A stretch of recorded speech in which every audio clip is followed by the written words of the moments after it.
Menurut Bapak mana? Ya, manusia. Makanya ada Komnas HAM. Ya, makanya sama dengan saya. Coba.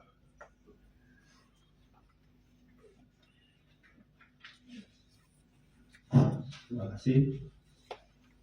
Assalamualaikum warahmatullahi wabarakatuh. Langsung saja. Pertama, kami mengucapkan selamat kepada saudara yang telah memantik bom waktu perpecahan di negara ini dan telah sukses menyelusup di Undang-Undang Cipta Kerja yang kemudian menghasilkan aturan yang makin rancu. Kenapa saya katakan begitu? Karena kawasan hutan adalah wilayah tertentu yang ditunjuk dan atau ditetapkan, itu dikunci di pasal 14. Kawasan hutan harus dikukuhkan untuk mendapatkan kepastian hukum. Jadi bermain kata barangkali itu dia. Kembali ke Taman Nasional Tesonilo, Bapak.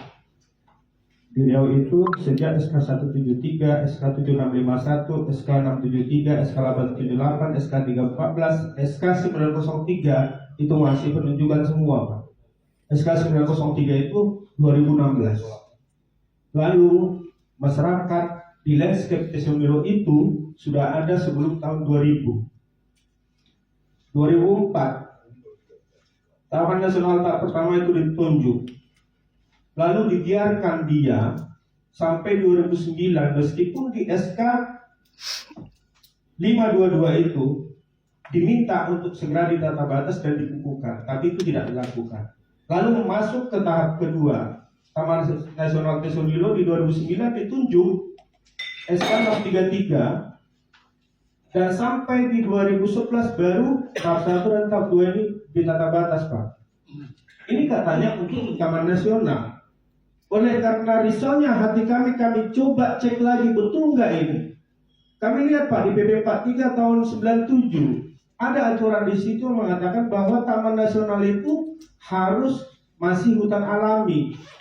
Kami lihat lagi, Pak, hasil inventarisasi BKSDA 2006. Di Taman Nasional tahap pertama itu tidak ada hutan primer, yang ada hanya hutan sekunder yang luasannya itu hanya 10.000 hektar, Pak. Yang 70%, yang 40 sampai 70% itu 8.000 hektar. Ini. Dan yang kami miris lagi landscape Tesonilo itu data dari Bapak juga itu ada 337.000 hektar, Pak. 153.000 hektar ini Bapak berikan kepada HTI merangsek ke landscape Tesonilo yang statusnya HPT. Ini habis semua, Pak. Dibakar hutan itu semua oleh 13 perusahaan. Lalu kami yang hampir 30.000 jiwa itu masuk ke landscape Tesonilo juga, Pak. Bukan ke Taman Nasional. Tapi kami dibilang perambah. Lalu perusahaan yang 13 ini yang merangsek 153.000 hektar ini apa, Pak? Sementara HTI hanya boleh ada di HP.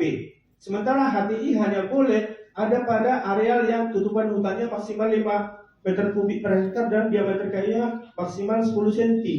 Ini 87 sampai 100 meter kubik per hektar, Pak. Kami hitung kerugian kayu Bapak di sana 7,4 triliun, Pak. Lalu kami ini seperti apa?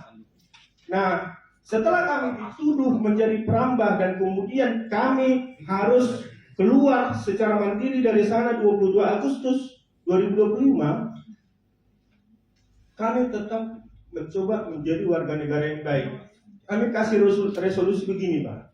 Karena yang 153.000 hektar itu melanggar hukum, dikasih dia di HPT, kasih sama kami 75.000 hektar biar kami hutankan dia, Pak. Uangnya dari hasil sawit kami 500.000 per hektar per tahun akan kami kumpulkan. Nilainya 30 miliar, Pak, 1 tahun. Itu setara 2,5 miliar 1 bulan. Biar kami hijaukan itu yang 75.000 hektar, Pak. Agar ini aman, tolong Bapak bikin 6 pos militer di sana dengan senjata lengkap. Jangan militer senjata lengkap yang diarahkan ke kami, Pak. Ini yang kami kasih resolusinya, ya. Ini akan menjadi sejarah baru. Puluhan ribu masyarakat menghijaukan kembali hutan yang sengaja Bapak berikan. Sorry, bukan Bapak, tapi lembaga Bapak sengaja memberikan hutan itu untuk dibabat oleh perusahaan. 1,67 juta hektar, Pak. Hutan Riau itu dibabat oleh 58 perusahaan HTI. Ini gimana, Pak? Kami yang hanya segitu, ini habis semua kami anak kami pun nggak bisa lagi Pak nengok medsos. Kenapa? Bapak kami dituduh perambah, bapak kami dituduh menjadi rakyat ilegal, bapak kami pendatang haram. Pak, hampir semua kami di TNT itu milik Pak Prabowo, Pak. Kalau Bapak batalkan kami, batal suara Pak Prabowo. Terima kasih. Ya, sudah. Tentu orang Jakarta surat asa. Saya tidak mau berdosa gara-gara mimpi rapat ini tidak memberikan kesempatan asa. Oleh karena itu, tanpa mengurangi rasa hormat kepada semua pihak, saya rapat, saya diskor atau surat asa terlebih dahulu.